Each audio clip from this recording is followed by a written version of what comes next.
Well, everyone, thanks for joining us here on Wayne's World. Wayne Kosior joining me, as always. Just going to be Wayne and I this evening, chatting about everything Junior A, Western Hockey League, and, of course, a little bit of NHL predictions access. Find us on ASTV, YouTube, West, Instagram, and ASTV Productions. Wayne, finally get to get outside a little bit, but we still got some ice. We still got some rinks to talk about.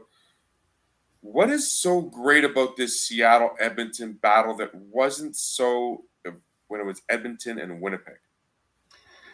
It's great, turning out to be a great series. The game 6 is going tonight in Edmonton. A lot of people didn't think it would go that long, including myself. I kind of thought 6 maximum, and Edmonton had Seattle down 3-1 coming back home the other night. I guess Saturday was a pass game, and I think a lot of people thought that they might host the WHL trophy Saturday night, but they didn't. Seattle come out and played a great game and has extended it to game 6 here tonight. And, I think, though, one of the things that maybe have changed things a bit is the multiple injuries, key injuries that have happened, and, some suspensions and stuff that, some big names are out of the lineup. And so I think it's kind of shuffled the deck a little bit.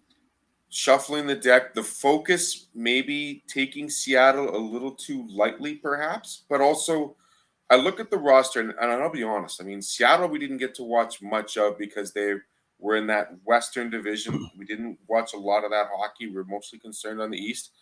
But is Seattle more of a mature team and one of those teams that's maybe built more for a playoff run versus, realizing they were a really good team to get into the playoffs, but they're just that much better in the second season? Yeah, I think so. I think certainly they're a big team, a physical team, and that typically is playoffs when you're playing a 7-game series. There's a lot of hate goes on there and stuff. So, yeah, I think Seattle does have the advantage. They're a little bit more rugged, a little bit bigger, and the key for them, I think, is they just got to make sure they don't cross the line, right? Like play physical, get Edmonton off their game, but as we've seen with the Tyrell Bauer suspension, just kind of crossed the line and is out for a couple of games. So he's still sitting out tonight. So that's a huge loss for him. He's a Winnipeg Jets signed prospect and stuff. So, and Seattle's defense, even in the absence of Bauer's, played really well. Their goalies played really well. And, there's been some great hockey. But again, on the Edmonton side with Dylan Guenther out with an injury, that's a huge hole in their lineup. But Seattle earlier on, they lost Rubinski for a couple of games, right? So that was a big hole for them, and he's back now, and that makes a difference. And, on the physical side from Edmonton, I mean, they've been doing lots too, and particularly Caden Gooley. I mean, he's been a machine out there, just playing physical, hard-hitting, clean, skating, shooting. I mean, in my opinion, the most outstanding player on the ice for either team. Couldn't agree with you more. I mean, Caden Gooley is, like, you talk about a player that finds that level, then they find the next level, then they go above 100. Caden Gooley is certainly filling that role. And talk about the 12 months he's had and just how impressive his year has been calendar-wise is truly incredible. I mean, we can talk about all the points. We can talk about the players that have done exceptionally and perhaps who will go first overall this year in the NHL draft. But Caden Gooley is the real deal, and he is ready for that next step. Yeah, no, I think he's going to, potentially be in Montreal's lineup with the big club next year, and certainly in the AHL if not. But, I think he's going to make the jump to the big league. He's as sure a fire prospect as I see in that 2002 class, ready to make that jump. No doubt. Let's quickly look at a little bit younger kids. We've got a lot of these Junior A drafts happening, obviously, provincially throughout the West. The MJHL draft just finished up. Give us some of your insight and your thoughts on what's been happening over this last little bit with this group of gentlemen who are looking to make the progression into Junior A hockey. So the main thing is, I guess, there's always been some debate about whether drafts are good for Junior A hockey leagues or not. And, there's arguments to both sides type thing, and then some valid arguments on both sides. But, me personally, I think drafts are good. And the number one thing is I think it helps create league parity. So basically one team can't load up on all the top guys because maybe they've got the best scouting staff, or maybe they're based in the nicest city in that particular province, or, there's a number of factors why players may want to go to a different program. With pay to play hockey now in a lot of these leagues. Maybe it's the lowest fees, so the players want to go there. So, I think it's important that they have a way to, disperse the talent within that province to the various teams. And, I think it does create a bit of parity. And, the other thing is there's a lot of excitement around these drafts. I mean, junior A teams are looking to draw fans and stuff. Well, these drafts are very exciting for fans. It's exciting for the players, exciting for the parents, and it creates a lot of media. And I mean, if you look on the junior A, news wires, the SJ had their draft here just recently, and the MJ just a few days before that. I mean, their social media feeds were jammed, and lots of excitement going on when, for the most part, junior A hockey would be off the radar, but these drafts are keeping it, front and center. Front and center, you mentioned parity. Absolutely. I mean, one thing is for certain is you obviously the team that is finishing first overall needs to have a bit of a balance. There needs to be a balance created in junior hockey. I can't agree with you more. The excitement level, considering the fact that we've had a bit of a lull over the last couple of years, certainly has helped tremendously this off season with these names being mentioned. And for the kids that are getting named, absolutely, it's certainly excited. I mean, they're looking to have their name called, and social media with these kids with Instagram and Twitter and all that stuff. Kudos to the teams and the leagues for making it so, because it should be an exciting time for all of them. But at the same time, Wayne, you and I have also discussed many times that if your name isn't called, that's not the end of the world. And Mhm. there are tremendous opportunities to continue your pathway. I mean, whether it be in junior A in the province you're in, whether it be in another province, whether it be south of the border. I mean, there are so many great options to play. And maybe that is the golden ticket per se, because maybe you thought junior A was the right path for you, but then you realized, you know what? I really like the idea of becoming a student athlete. And better yet, you talk about drafts creating that parity. I look at the opportunity of a draft being okay, here's your placement. However, that isn't the reason, or that isn't the go to for you for your next step. And it should be okay for you to continue your progression as a player in an appropriate league with an appropriate amount of talent, so that you can continue being the best player you are. Because 20 minutes on line one is a whole lot better than playing 6 minutes on the pine, playing fourth line, and you're now a checker when you want to be a 40 goal scorer, right? Yeah, absolutely. And, to your one point there, and again, I had chats with a number of players that we advise because, some of them didn't get drafted. And, the point is the draft is just a point in time, and it's a snapshot for that day that for some reason the individuals on a team picked one guy over you type thing. Doesn't make any difference 1 or 2 years from now when you're actually going to be eligible to play in that league, because it's going to depend on what you do over the next 2 years. And that player that's drafted may not develop, and you may develop. So, you're going to have that opportunity. And the other thing is being undrafted does have its benefits, right? Because now you're a free agent. You can actually pick the team that you want to go play for. So if there's a team that is lower fees, or it's in a nicer city, or you have relatives that live there, you can go there, right? So again, there's always, pros and cons. And so don't always forget about the pros when, a con like going undrafted happens. I mean, there is some good news on the other side. Couldn't agree with you more. Physically, we changed in those 2 years. Absolutely. I mean, you talk about people that, young players that grow 4 inches and they lose their hand eye coordination. You talk about the extracurriculars that potentially may get in the way, and they may lose that passion for the game a little bit. But like you said, being a free agent is probably the best thing in the world, too. Yeah. No, absolutely. There's a lot of changes that happen in players and stuff. And the other point I wouldn't mind making is, regarding the junior A drafts, it's kind of it's a tricky draft because you got to try to find the players that maybe just aren't quite good enough to go to the next level of the WHL, but are great junior A players. And I mean, that's hard to figure that out, right? So you're not always drafting the top players, obviously. You're trying to find that sweet spot of, we project this kid over the next year or two is going to develop to a junior A level, but not to a WHL level, which, I mean, there's no scientific method to that. There's a lot of guesswork that's happening. So, just parents and players, don't get too worked up if you don't get drafted. It's not scientific, and, don't get too excited if you do get drafted. That's far from guaranteeing that you're going to be on the team. So, just some words of wisdom to share with families, because it is stressful, the drafts, but it's also exciting. And I mean, that's a good thing. And I just feel that some of the other provinces that don't do drafts are kind of missing out. And ultimately, I think it's, having a negative impact on the parity within their league.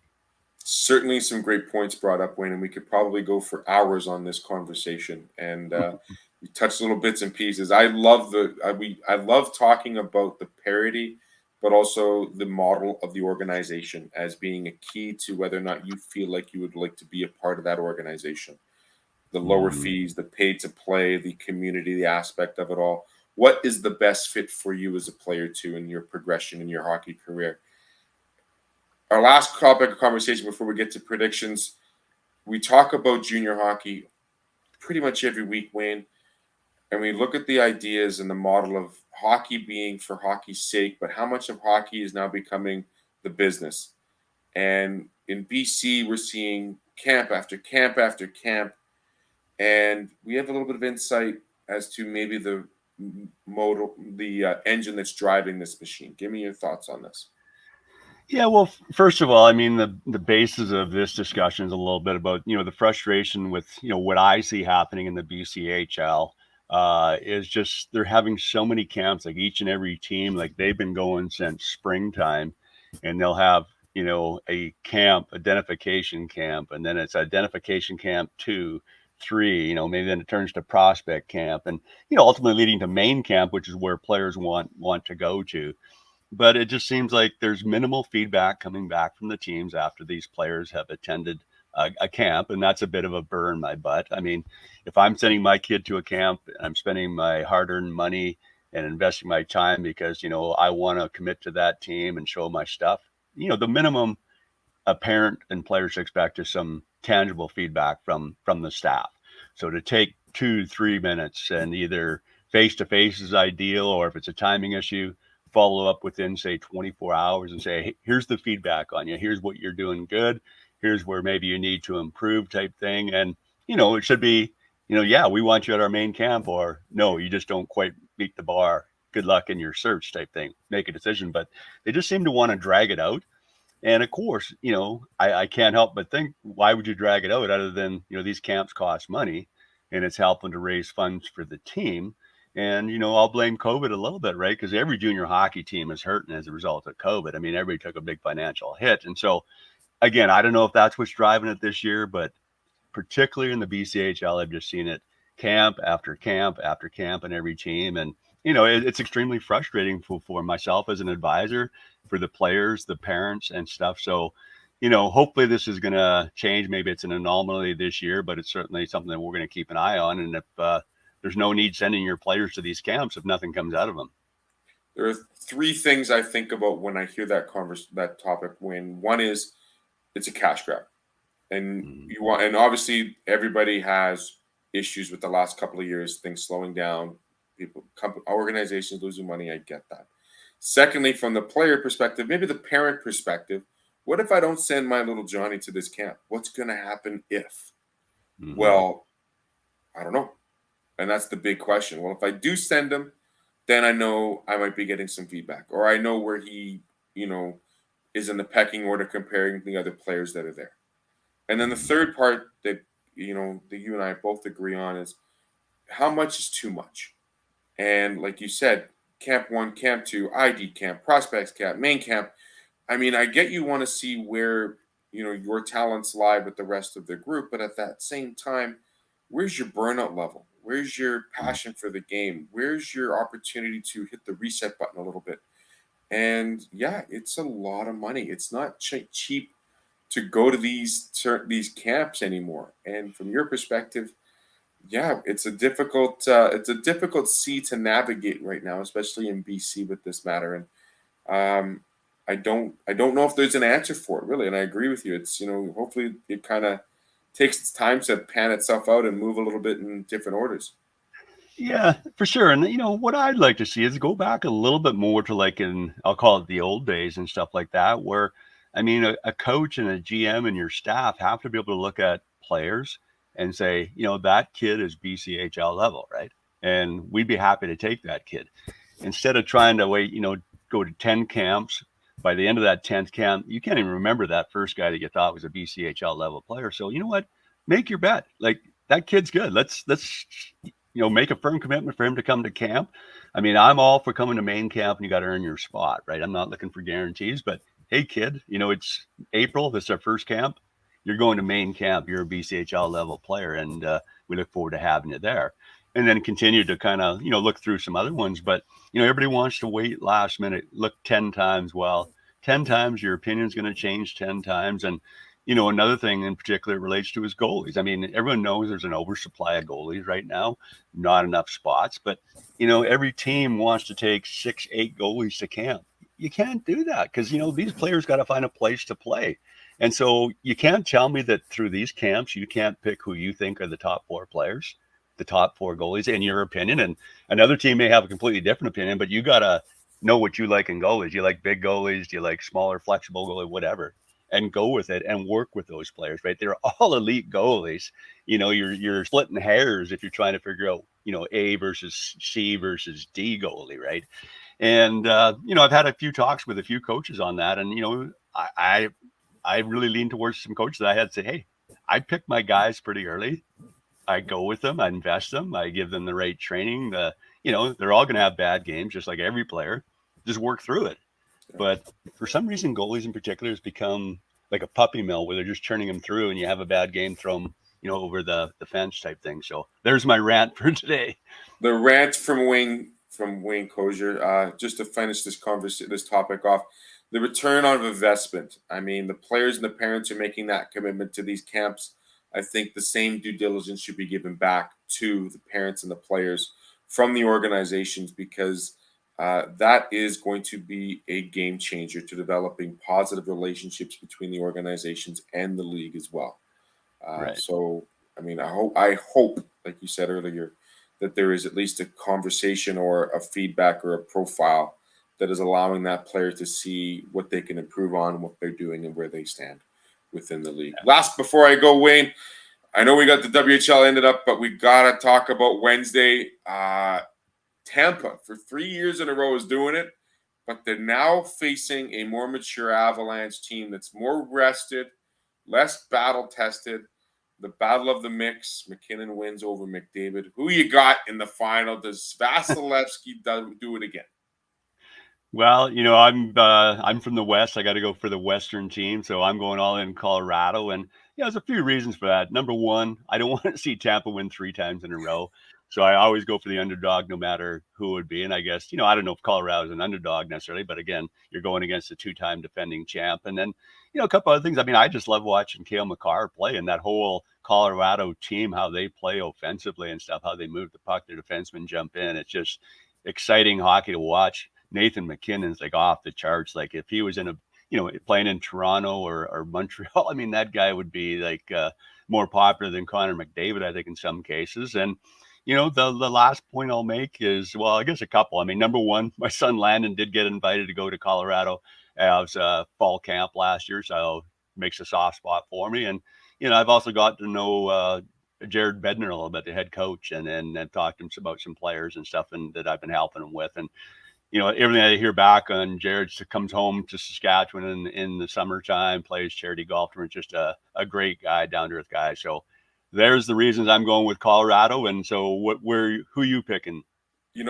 I had that stat before the last series between the Rangers and the Lightning, where Vasilevsky hasn't lost a game back to back. He never lost 2 in a row. Yeah. And New York did that to him. But Tampa came back and won 4 straight. And New York was a tougher, rougher, hard-nosed team, put the pedal to them, and they were resilient. Colorado did something that I didn't think they could do to Connor McDavid, and they shut out the neutral zone completely. And I'm not going to blame injuries, but Draisaitl and all the list that the Edmonton Oilers released on the injuries, don't cry foul. You lost the series. Just let it go. I think this high-powered offense in Colorado is going to put the test. And the one thing the Rangers figured out, I watched that series because my boy Ryan Reeves plays with the Rangers. I really wanted to see the red, white, and blue get through.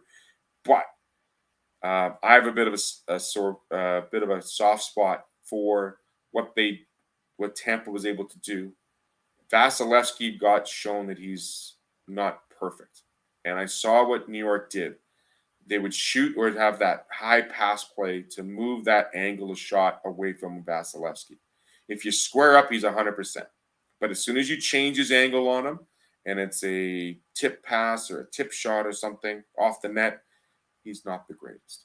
And I think that was a focus that New York had. It worked well for the first 2 games, and they finally figured it out. But I'm going to agree with you. I like the West.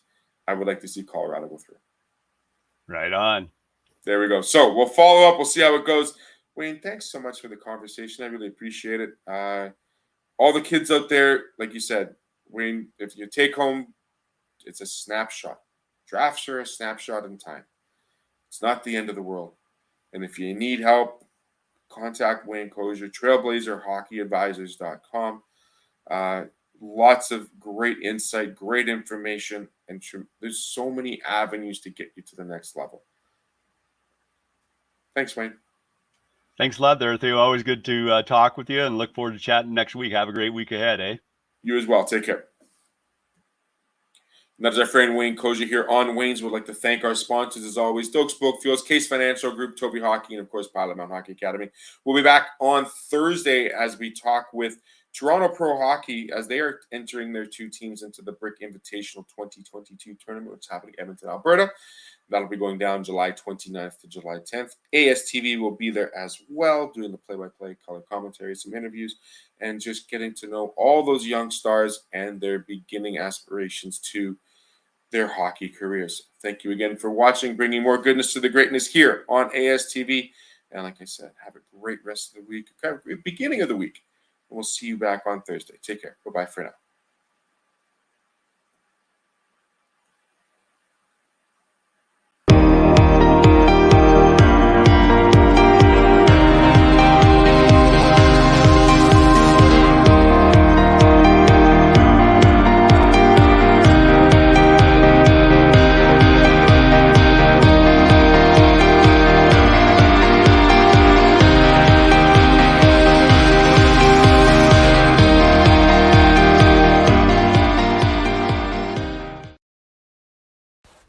Welcome to Pilot Mountain Hockey Academy, your world-class academic and hockey training facility created to maximize each student's athletic and academic potential. Blackjack Stewart Arena, home of the Buffalo, is inside the 46,000 square foot complex, as well as a curling rink and other facilities. The students have a unique combination of successful, well-rounded education at Pilot Mountain Collegiate Institute and the professional hockey training in an encouraging community. The years of experience of on-ice coaching propel our students to the next level, both mentally and physically, in a professional environment.